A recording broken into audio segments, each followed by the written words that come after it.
아멘. 할렐루야. 아멘. 설 명절 잘 보내셨습니까? 아멘. 복도 많이 받으시고요. 아멘. 그리고 축복도 많이 해주시고요. 아멘. 우리 서로 축복하며 복을 빌어봅시다. 여러분 새해 복 많이 받으시고 하는 모든 일이 다 형통하기를 주의 이름으로 축원합니다. 새해 인사 한번 합시다. 옆에 사람들하고 오랜만에.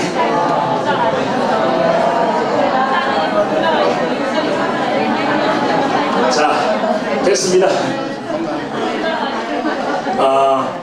명절날 가족 친지들 모일 때마다 그 가정이 어떤 가정인가를 알 수가 있습니다. 어떤 가정은 모이는 게 너무나 기쁘고 즐거운 가정이 있는가 하면 모이는 것이 별로 기쁘지 않고 즐겁지 않은 이런 가정들도 있습니다. 그래서 어색한 만남 가운데 한 잔 두 잔 하다가 마지막에는 그 힘으로 싸움으로 끝나는 가정도 있고, 또 어떤 가정은 만남부터 너무 화기애애하고 만남부터 행복한 이런 만남, 이런 아름다운 가정들이 있습니다. 때로는 그런 멋진 가정들 바라보면서 야, 저런 가정은 걱정도 근심도 없겠구나 하면서 부러워할 때도 있고 또 부럽기도 합니다. 그런데 아무리 행복하고 아무리 걱정이 없는 가정이라도 그 나름대로 또 염려거리가 있습니까? 없습니까? 있습니다. 있어요. 살다 보면 부러운 사람들이 있습니다. 내 건강이 약할 때에는 건강한 사람이 부럽습니다. 나도 저 사람처럼만 건강하면 얼마나 좋을까? 부러워요. 또 돈이 없고 참 궁색할 때에는 돈이 많은 부자를 바라보면서 나도 저 사람만큼만 돈이 있으면 얼마나 행복할까? 이렇게 그 사람을 부러워하고 그 사람처럼 되기를 간절히 바라지만 그 사람이 되면 또 그 사람은 그 사람 나름대로 우리가 알지 못하는 어려움과 고난이 있을까요? 없을까요? 있습니다. 있어요. 그러니까 자기 삶에 만족하며 살아야 됩니다. 다른 사람 부러워하지 말고요. 왜냐하면 내가 부러워하는 그 사람, 내가 그 사람 입장이 되면 그 사람은 더 큰 불행, 더 큰 아픔이 있을 수도 있다는 거예요. 목사로서 제일 부러운 사람이 누굴까요? 저 아주 목회 많이, 이건 뭐 그렇게 따지면 안 되지만 세상적인 관점으로 좀 얘기합시다. 제가 그런 거로 평가하는 건 아니지만 여러분들도 그렇게 보지 않을 줄로 압니다. 근데 보통 목사님들은 좀 작은 교회, 약한 교회 섬기는 목사님들은 큰 교회 목사님들이 사실 좀 부러울 거 아닙니까?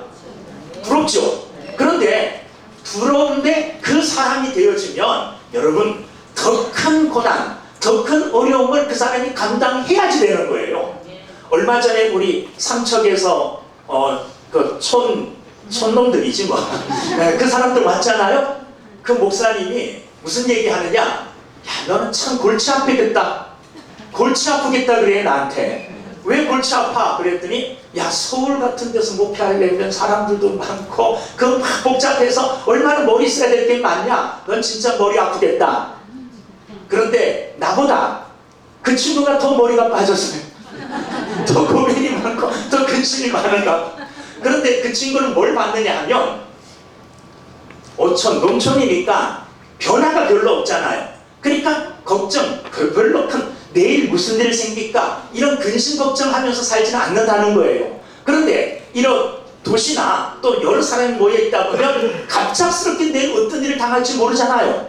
성도들이 다 평안하다가 내일 어떤 성도가 큰일 당할지 모르거든요. 그러니까 늘 신경 써야 되고 늘 마음 써야 되니 넌 참 불행하다 나한테 그래요. 제가 보면 어떻습니까? 제가 볼 때는 그 친구가 또 불행해 보이죠. 왜 그러냐 하면 그 조용한 어촌에서 한 20년 가까이 변화 없는 거기서 물론 마음의 걱정 염려는 안 하고 살았겠지만 그런데 목회하는데 별로 변화가 없으니까 재미도 별로 없을 거 아니에요.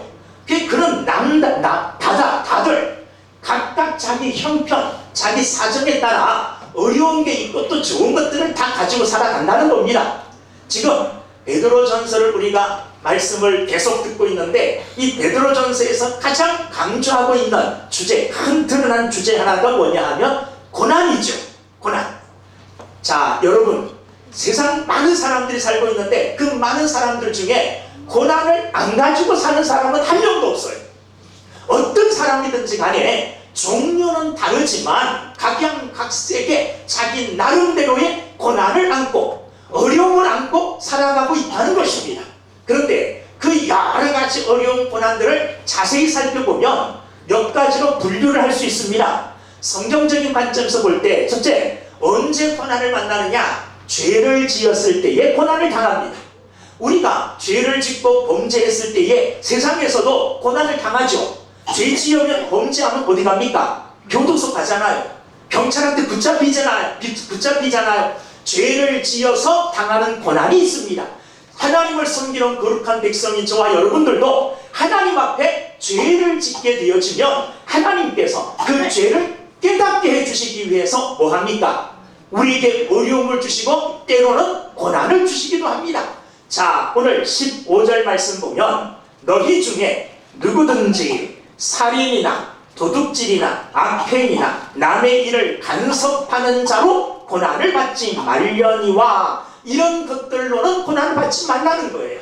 죄를 지음으로 받는 고난은 우리가 당하면 됩니까? 안 됩니까? 안 됩니다. 자, 죄를 지어놓고 받는 고난을 나 참 고난 당한다, 예수님의 십자가에 내가 동참하고 있어, 이러면 말이 안 되는 것입니다. 죄를 지어서 당하는 고난은 성도들은 절대로 당하면 됩니까? 안 됩니까? 안 됩니다.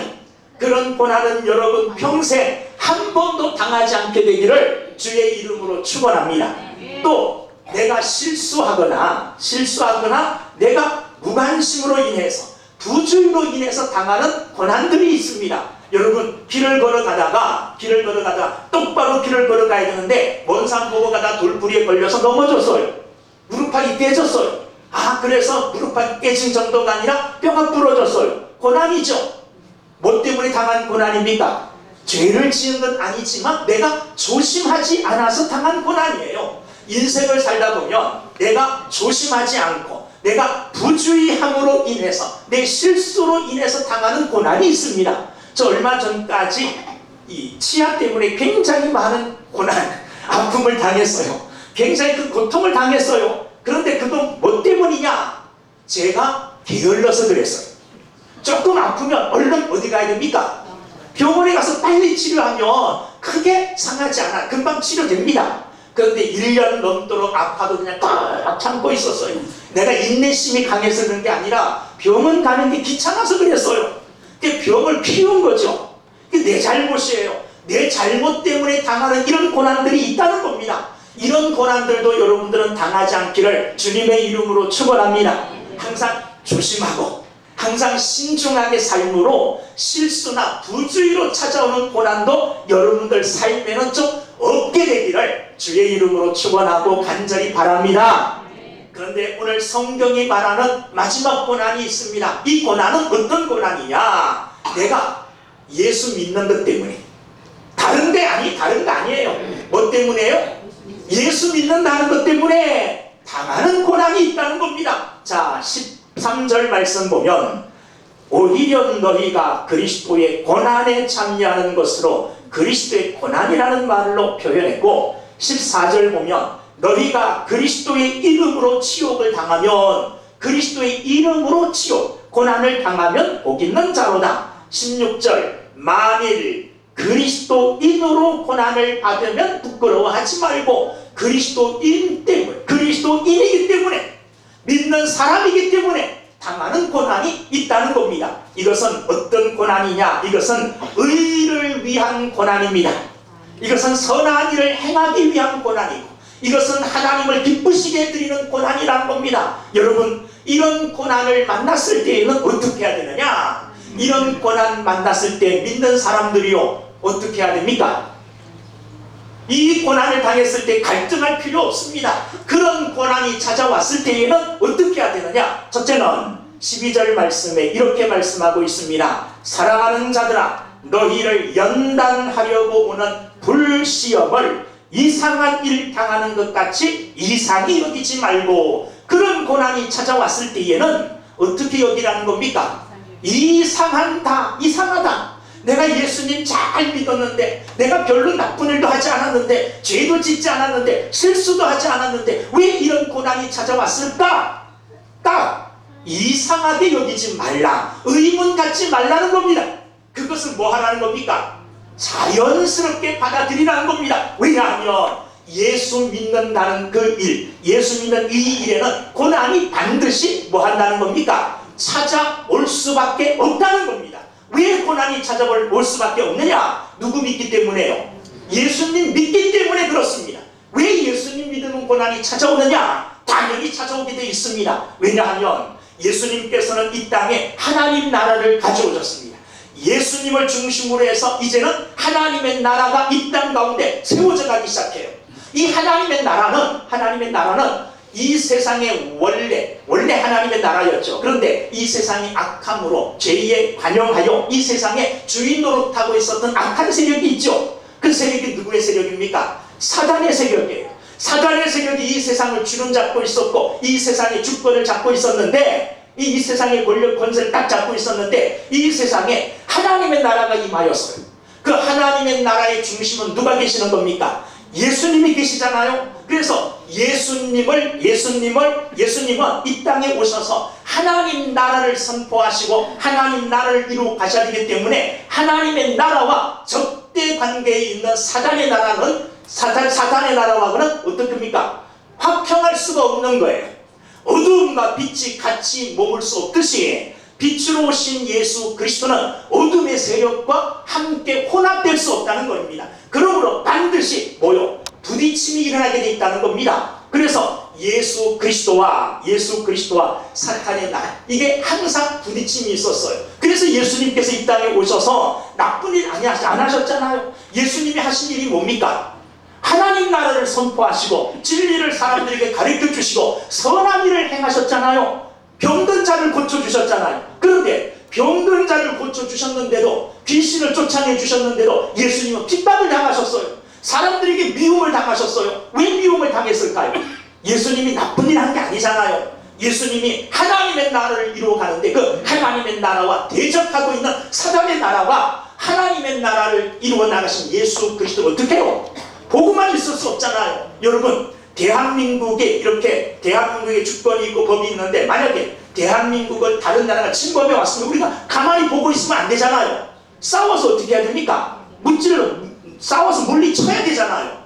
자기들 나라인 줄 알았는데 여기 새로운 하나님의 나라를 예수님이 가지고 오셨으니까, 예수님의 나라, 하나님의 나라를 선포하고 계시는 예수님과 사탄의 세력이 부딪힐 수밖에 없잖아요. 여러분, 우리는 누구를 따르는 사람들입니까? 예수님을 따르는 사람들이잖아요. 예수님을 대표로 한 하나님의 나라에 속한 자들이고, 세상 사람들은 어떻습니까?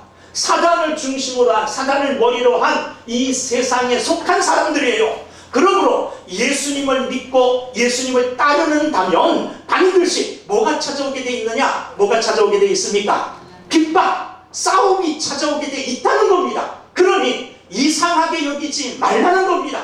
그런데 오늘 그와 같은 고난을 12절에서는 무슨 시험이라고 말하고 있습니까? 불시험이라는 표현을 하고 있죠. 불시험. 그죠? 불시험. 자, 불은 여러 가지로 비유적으로 사용이 되었습니다. 불은 첫 번째, 심판의 의미를 갖고 있습니다. 불심판. 불이 내려서 심판하는 거죠.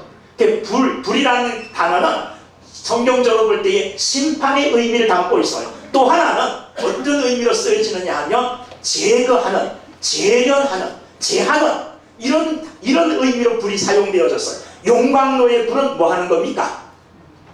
광석에 섞여있는 불순물을 제하는 역할을 하죠. 그래서 불은 제거하는 역할로, 제거하는 의미로 불이라는 단어가 쓰여졌어요. 또 한 가지 의미로는 번진다, 불같이 번성한다. 그럼 뭐 하는 겁니까? 불같이 일어나는 거죠. 막 이렇게 번져나가는 거잖아요. 여러분, 세길교회가 불같이 부흥하기를 소원합니다. 그 불은 심판의 불이 아니죠. 그 불은 제하여지는 불이 아니죠. 그 불은 어떤 불을 말합니까? 그 불은 번성이요. 그 불은 번져나가는 불의 의미가 있어요. 자, 그렇다면 12절에 사용되어진 이 불은 어떤 의미로 사용된 불일까요? 이 불은 재련이요, 제하여내는 불의 의미로 사용되었어요. 자, 그 앞에 무슨 말씀이 있습니까? 사랑하는 자들아 너희를 뭐하는? 연단하려고. 이 연단이라는 이 말은 재련한다는 의미예요. 재련한다. 자, 이거는 불순물을 제거하고 순수한 것들로 만들어내는 걸 이야기하는 거죠. 그렇죠. 자, 그래서 불시험이 왔을 때에 이 불과 같은 시험은, 이런 고난은 너희를 뭐 하느냐? 너희를 재련하는 역할을 한다는 겁니다. 여러분 보십시오. 예수 믿는 사람들은 어디를 가든지 고난을 사실을 당할 수밖에 없어요. 왜? 바로 살려고 하기 때문에 그렇습니다. 사람들은 어떤 속성이 있느냐 하면 죄를 지어놓고도 그 죄 지은 속에서 편안하기를 원해요. 죄 짓고 불안하기를 원하는 사람 없잖아요. 죄를 지어놓고도 그 죄 속에서 편안하게 살기를 원해요. 그리고 세상 사람들은 죄를 지어놓고 죄 속에 살면서 편안한 가운데 살아가고 있어요. 그런데 그런 사람들의 평안함이 언제 깨어지느냐? 언제 깨어집니까? 그 평안함이 올바르게 살려고 하는 사람이 들어왔을 때의 그 평안함이 깨어지게 되어 있습니다. 한 예를 들면, 어떤 식당에 뭐 이런 일이 실제로 있는지 없는지 모르겠지만 제가 만들어낸 이야기예요. 그러니까 뭐 어디야 그 식당 그렇게 얘기하지 마시고 만들어낸 얘기입니다. 그냥 어떤 식당에 종업원들이 사장 몰래 짜가지고, 식당에서 일하는 사람들이 짜가지고 도모를 해가지고 주인 몰래 돈을 조금씩 빼돌려서 나눠 가졌어요. 그럴 수 있죠. 재료비 뭐 100만원치 샀는데 100만원치 샀는데 150만원치 샀다. 다 짜가지고 그럴 수 있잖아요. 그래서 부수입으로 조금씩 나눠서 용돈 아주 짭짤하게 쓰고 있었어요. 그런데 그 식당에 누가 들어갔느냐? 세길교회 집사님이 들어가셨어요. 세길교회 집사님이 딱 들어가셨어. 그거 보니까 잘못하고 있잖아요. 집사님, 난 이런 거 못합니다. 그 전까지는 그게 큰 잘못인지 몰랐고 편안하게 죄를 짓고 있었어요. 그런데 올바로 살려고 하고 죄를 짓지 않고 의롭게 살려고 하는 사람들이 딱 들어가니까 그 사람들이 어떡합니까? 이 사람이 불편해요? 안 불편해요? 불편하잖아요. 그러니까 어떻게 하면 됩니까? 못 살게 굴어가지고 쫓아내야지 돼. 그러니까 그 사람이 바르게 살려고 하고 이건 잘못됐습니다. 행동으로 말하고 있잖아요. 거기에 참여하지 않고 서로 짜가지고 돈을 남겼는데 나눠 가질 때 10만원 가져. 무슨 돈인데 재료비 빼돌려서 10만원 나눠 갖는 거야. 난 이런 거 못합니다. 그러니 그 속에 살던 사람들이 난처하잖아요. 괴롭잖아요. 고통스럽잖아요. 그전에는 아무 마음의 꺼리낌 없이, 양심의 꺼리낌 없이 죄를 그냥 밥 먹듯이 짓고 살았는데 올바로 살고 의롭게 살려고 하는 사람 딱 들어오니까 그 사람이 불편한 거예요. 그리고 그 사람으로 말미암아 자기들도 불편해지는 거예요. 마음속으로는 그 사람을 공경하고 존경하게 됩니다. 야, 정말 이 어두운 시대에 저렇게 양심껏 올바로 살려고 하는 사람이구나. 그러면서도 자기를 불편하게 하고 자기를 고통스럽게 하니까 그 사람을 어떻게 합니까? 미워하게 되고 그 사람을 박해하게 되어 있습니다. 예수 믿는 사람들이 어디 가서든지 올바로 살려고 하면, 정직하게 살려고 하면 반드시 세상 사람들의 도전을 받게 되어 있습니다. 그 핍박을 받게 되어 있어요. 그런데 그런 핍박을 오늘 성경은 불시험이라고 말하고 있어요. 자, 어떤 의미냐 하면 그런 핍박과 고난 가운데서도 끝까지 올바로 의를 행하여 살면, 의를 드러내면, 내가 의를 드러내는 삶을 통하여서 내가 어떻게 되느냐? 내가 아직도 내 속에 남아있는 죄를 내가 깨닫고 더 깨끗해져 간다는 거예요. 세상에 물들어가는 게 아니라 그들과 합류해서 그들의 속에서 그들을 닮아가는 것이 아니라 그 속에서 오히려 세상 사람들에게는 뭐가 됩니까? 빛이 되어지고 내 자신에게는 내 자신에 남아있는 죄가 그와 같은 고난, 불시험의 고난을 겪는 가운데 나는 내 속에 있는 죄가 점점 없어지고 더 거룩해져 간다는 거예요. 그러니까 불시험이 오면 이상하게 여기지 마라. 그런 불시험을 통해서 나는 어떻게 돼가고 있습니까? 점점 오늘 여기 연단이라는 말을 썼잖아요. 불순물을 가진 광석이 용광로에 들어가면 들어갈수록 더 순수한 광물이 되잖아요. 금을 포함하고 있는 불순물을 갖고 있는 광석이 용광로에 한 번 들어갔다 나왔어요. 한 50%의 불순물이 제거됐다 그럽시다. 두 번 들어갔다 왔어요. 한 60%의 불순물이 제거됐어요. 3번, 4번, 5번 용광로에 들어갔다 나오면서 불순물이 점점 제거돼서 100%의 순도를 가진 금이 되었다면 그만큼 값이 있어진 거죠. 값이 더 나가게 돼 있잖아요. 여러분, 성도들이 불시험을 통하여 용광로와 같은 불시험을 통과할 때에 점점 성도들은 어떤 사람이 되어지느냐? 더 가치 있고 귀한 사람이 되어 간다는 겁니다. 하나님 보시기에 그와 같은 불시험을 통해서 이 성도가 어떻게 돼가느냐? 죄가 더 붙여지는 게 아니라 죄가 빠져나가요. 죄가 제거되잖아요. 죄가 이렇게 걸러져서 점점 누구 닮아가는 사람이 되느냐? 예수님 닮아가는 사람들이 돼요.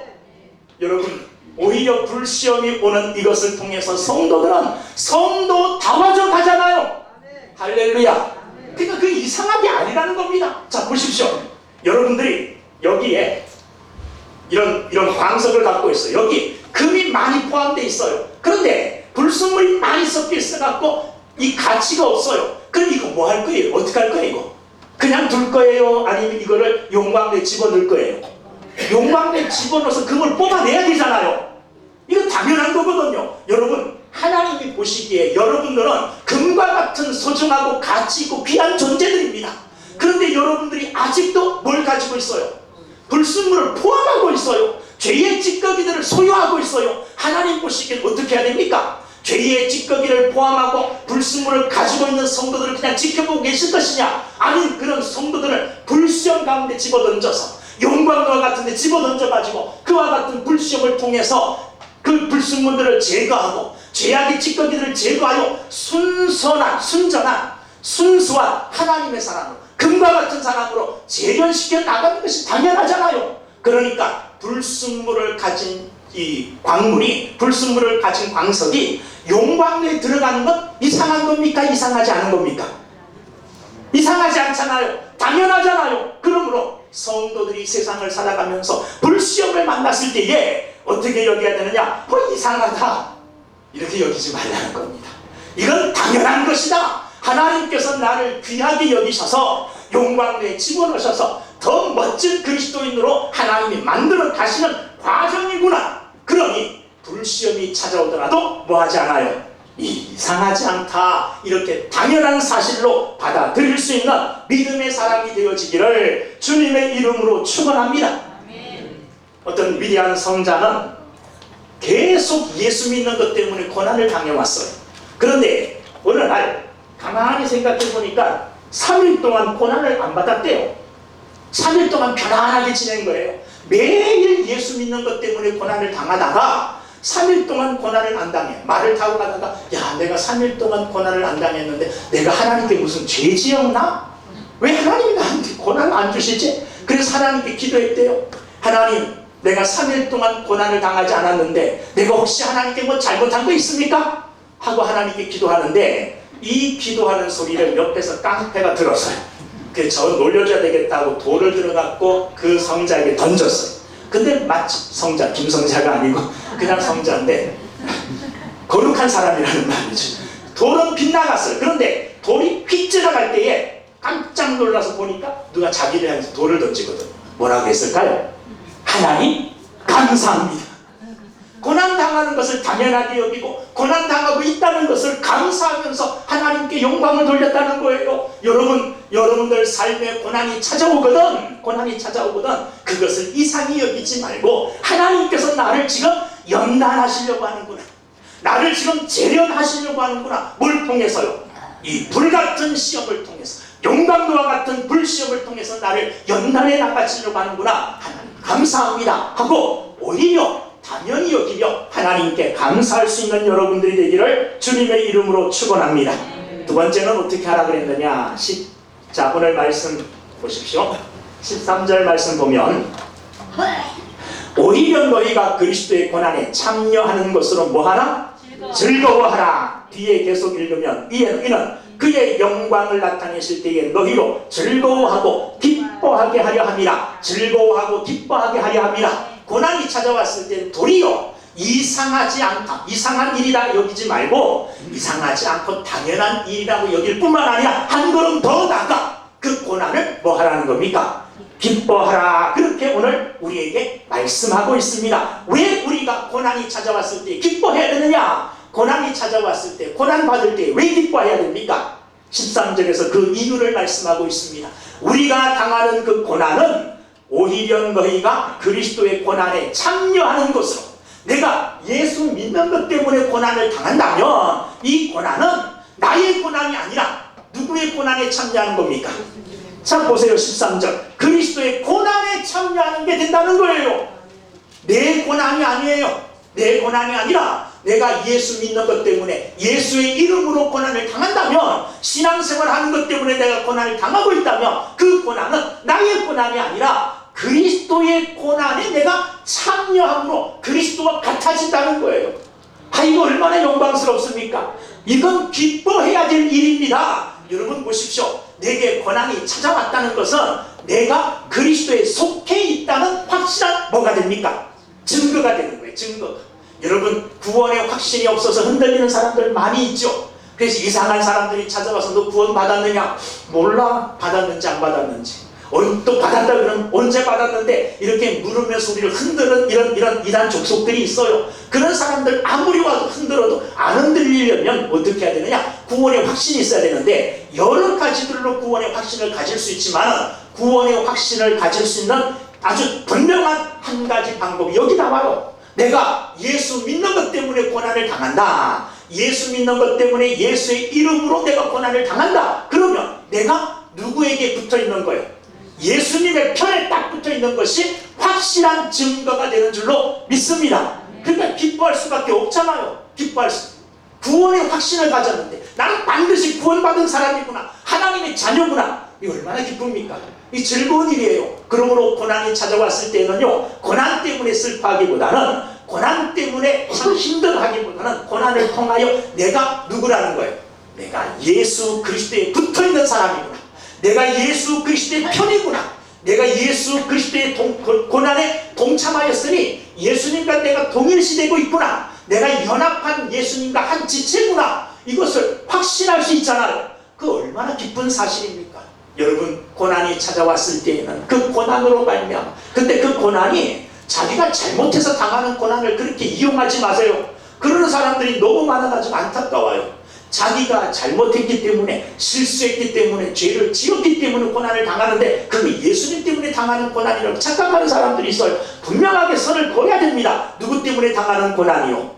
예수 그리스도 때문에 당하는 고난, 예수님의 이름 때문에 당하는 고난. 그때의 그 고난은 내가 그리스도에게 붙어있고 내가 그리스도와 연합되어 있다는 확실한 증거이기 때문에 우리는 그것을 통하여 기뻐할 수가 있다는 겁니다. 자, 그런데 그 뒤에 보면 고난으로 끝나는 게 아니에요. 그 뒤에 봅시다. 13절 오히려 너희가 그리스도의 고난에 참여하는 것으로 즐거워하라. 이는 그의 영광을 나타내실 때에 너희로 즐거워하고 기뻐하게 하려 함이라. 무슨 말이냐? 그리스도의 고난에 동참한 자들은 그리스도의 어디도 동참합니까? 영광에도 동참하는 자가 되어진다는 겁니다. 내가 지금 그리스도의 고난에 참여하고 있다면 장차 예수 그리스도께서 나타나셔서 그의 영광을 보이실 그때는 그의 영광 가운데 나도 분명하게 참여하게 돼 있어요. 왜? 고난에 참여했는데요. 여러분 하나님께서 예수 그리스도의 고난에만 참여하게 하시고 그리스도의 영광의 우리를 싹 빼놓으실 리가 있을까요? 없을까요? 없어요. 내가 그리스도의 십자가의 고난에 참여한 자가 되었다면 그리스도의 부활의 영광, 그리스도께서 재림하실 때에 다시 나타나실 때에 가져올 하나님의 영광에 우리 또한 참여하게 될 줄로 믿습니다. 그러므로 오늘 내가 당하고 있는 이 고난은 현재적으로는 그리스도와 같아졌고 그리스도에 연합되어 있다는 증표이기 때문에 기뻐하지만은 미래적으로는 어떤 기쁨을 줍니까? 오늘 당하는 이 고난이 미래적으로는 그리스도께서 나타나실 때에 그리스도께서 가져올 그 영광의 자리에 나도 참여할 것이라는 확증이잖아요. 보증이잖아요. 그러니까 현재적으로는 내가 그리스도와 함께 되었기 때문에 기쁘고 미래적으로는 내가 고난을 받고 있다는 이 사실은 미래적으로 예수님이 가져올 그 영광에 나도 참여하게 됐다는 확실한 보증이니 오늘 내가 당하는 고난이 내게는 즐거움이요 내게는 기쁨입니다. 할렐루야. 고난을 즐거워하셔요. 고난을 기뻐하셔요. 고난 기뻐할 이유가 없지만은 그러나 그것이 그리스도와 연결될 때는 그리스도와 연관되어질 때는 그 고난조차도 우리에게는 기쁨이 되고 그 고난조차도 우리에게는 복이 되어지고 우리에게는 즐거움이 되어진다는 겁니다. 여러분 고난을 즐기시는 여러분들이 되기를 기뻐하시는 여러분들이 되기를 주님의 이름으로 축원합니다. 마지막으로 고난을 당했을 때 어떻게 해야 되느냐 14절 말씀 너희가 그리스도의 이름으로 치욕을 당하면 복 있는 자로다. 영광의 영 곧 하나님의 영이 너희 위에 계십니다. 자 그리스도의 이름으로 치욕을 당하면 어떤 자라고요? 복 있는 자로다. 고난을 당하는 자가 도리어 복이 있대요. 이것은 역설적인 진리입니다. 어떨 때 성경은요 거꾸로 얘기하는데 그게 올바른 진리가 될 때가 있어요. 고난을 당하는데 그게 그 고난 당하는 그것이 복이라는 겁니다. 어찌하여 고난 당하는 것이 복입니까? 왜 우리가 고난 당하는 것이 복입니까? 자 마태복음 5장 10절 12절을 제가 읽어봅니다. 의를 위하여 핍박을 받은 자는 복이 있나니 예수님의 산상수훈이죠. 예수님의 말씀이에요. 의를 위하여 핍박을 받은 자는 복이 있나니 천국이 그들의 것임이라. 의를 위하여 핍박을 받고 사는 사람들은 복이 있대요. 왜 그러느냐? 천국이 그들의 것이래요. 그 뒤에 나로 말미암아 너희를 욕하고 박해하고 거짓으로 너희를 거슬러 모든 악한 말을 할 때에는 너희에게 복이 있나니 기뻐하고 즐거워하라. 사람들이 예수 믿는 것 때문에 예수님으로 말미암아 나를 욕하고 거짓으로 우리를 몰아붙이고 악한 말을 나한테 막 덮어씌우고 막 이렇게 예수님 때문에 고난 당하거든. 뭐해라? 너희에게 복이 있나니 기뻐하라 즐거워하라 하늘에서 너희의 상이 큽니다.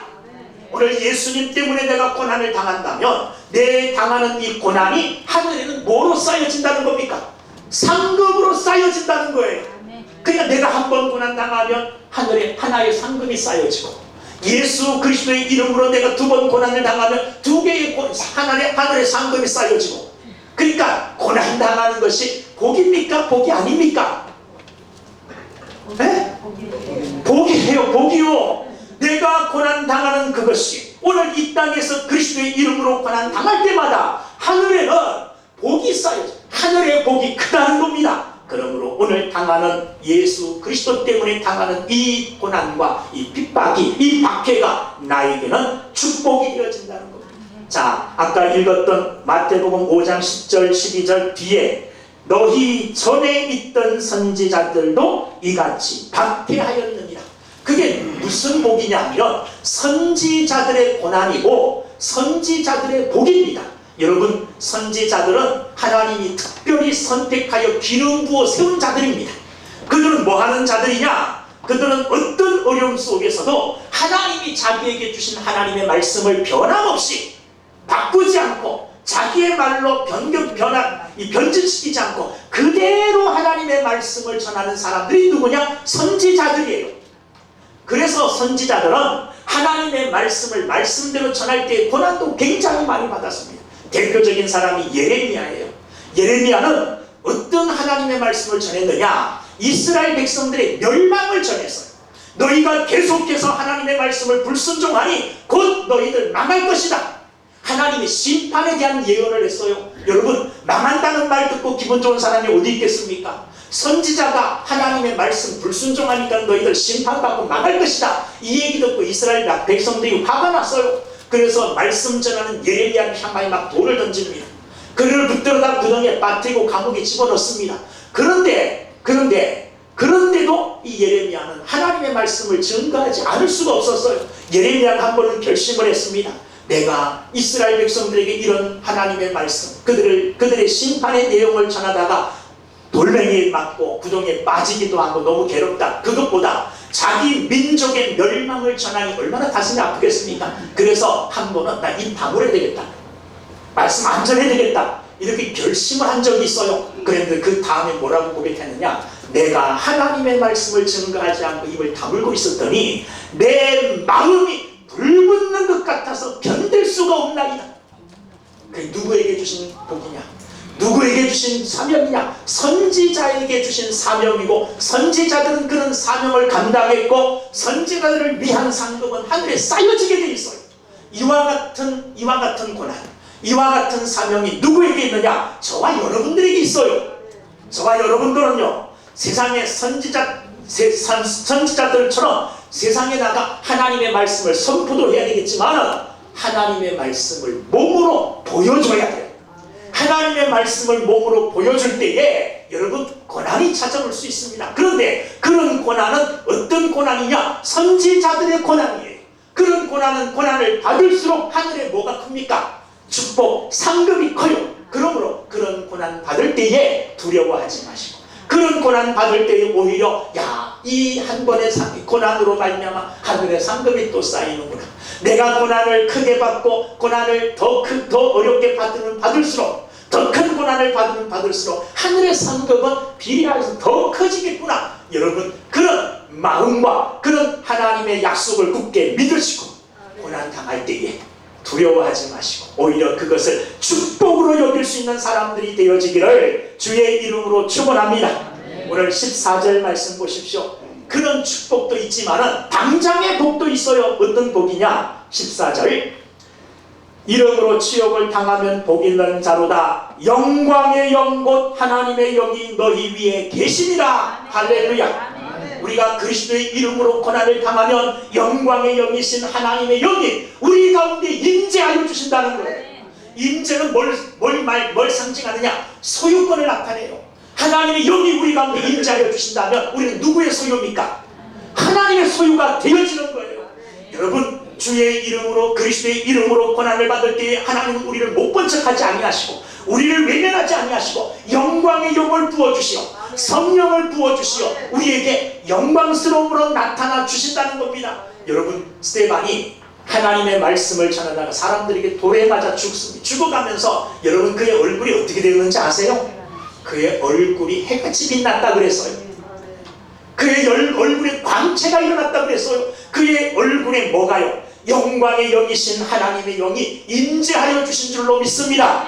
그것은 스데반이 비록 돌에 맞아 순교하고 있지만 스데반의 주인은 누구시냐? 하나님이시라는 걸 나타내 보여주시는 거예요. 그러므로 고난 끝난 후에 영광이 기다리고 있죠. 그러니까 그 고난도 웃으면서 당할 수 있었던 겁니다. 돌이 날아올 때 피하지 않고 그 돌을 맞을 수 있었던 이유는 뭐냐? 영광의 영이 함께 계셨기 때문에 그런 줄로 믿습니다. 여러분 우리가 그리스도의 이름으로 고난을 당하면 하나님이 외면하지 않으시고 하나님이 친히 우리 가운데 임재하여 주신다는 거예요. 이게 얼마나 영광인지 모릅니다. 이게 얼마나 큰 복인지 모릅니다. 세상에서도요 유명한 사람하고 같이 있어 보는 거 이게 복이잖아요. 행운이잖아요. 그래서 유명한 사람이 있으면 얼른 뭐 해야 됩니까? 인증샷 찍어야 되잖아요. 인증샷. 예전에 어떤 유명한 제가 이렇게 존경하진 않았는데 큰 목사님이 계셨어요. 어쨌든 잘 목회하시는 목사님 계셨는데 그 목사님 목회하시는 게 딱 갔더니 사진이 딱 있는데 무슨 사진이 있었느냐, 그 당시 대통령하고 찍은 사진이 딱 있더라. 대통령과 나란히. 그걸 영광스럽게 갖다 놨어요. 저는 목사님 사무실 정도 되면 대통령하고 찍은 사진이 아니라 거기에 하나님의 영이 있어야죠. 하나님의 영광스러운 영이 임재해야죠. 그게 진짜 영광입니다. 그게 진짜 자랑스러운 겁니다. 여러분 하나님의 영광의 영이, 성령이 여러분들에게 임재하여서 하나님이 너는 내 거다 하고 증명해 주시는 이런 영광스러운 사람이 되기 위해서는 고난 각오하시기 바랍니다. 고난 받으면 하나님이 외면하지 않고 더 가까이 오셔요. 더 친밀하게 다가오셔요. 그런 하나님의 임재하심을 느끼고 그것을 축복으로 여기며 살아갈 수 있기를 주의 이름으로 축원합니다. 16절 말씀 보면 만일 그리스도인으로 고난을 받으면, 그리스도인으로 고난을 받으면, 그리스도 때문에, 예수 믿는 것 때문에, 말씀 지키며 말씀 순종하는 그런 일들 때문에 고난을 받으며 뭐 하지 마라? 부끄러워하지 마라. 예수 믿는 것 때문에 고난받고 핍박받는 것을 뭐 하지 말라 그랬습니까? 부끄러워하지 말라 그랬습니다. 여러분 보세요. 예수 믿는 것 때문에 핍박받고 사람들에게 놀림받는 것을 부끄러워하면 그는 누구를 부끄러워하는 겁니까? 예수님을 부끄러워하는 거예요. 예수님. 여러분, 예수님이 여러분들에게 부끄러운 분입니까? 아니요. 예수님은 우리에게 자랑스러운 분입니다. 자랑스러운 분이에요. 예수님은 결코 내 삶에 부끄러운 분이 아니에요. 그래서 예수님을 사람들에게 드러내기를 부끄러워할 만큼 예수님은 부끄러운, 정말 예수님은 우리가 입에 올리기도 싫은 이런 분이 아니라는 겁니다. 어디에서든지 자랑스럽게 말할 수 있고 자랑스럽게 드러낼 수 있는 분이 예수 그리스도가 돼야 돼요. 그래서 내가 고난받을 때, 어떤 고난이요? 그리스도의 이름으로 고난받을 때에 당당하게 그것을 자랑스럽게 여기는 것, 그건 곧 그리스도를 자랑스럽게 여기는 것입니다. 그 다음에 16절 끝에 보면 부끄러워하지 말고 도리어 그 이름으로 하나님께 영광을 돌리라. 결론은 뭐냐?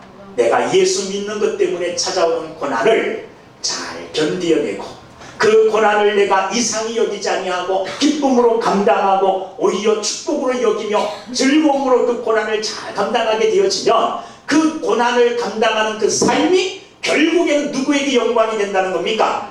하나님께 영광이 된다는 겁니다. 여러분, 그리스도인답게 살아가십시오.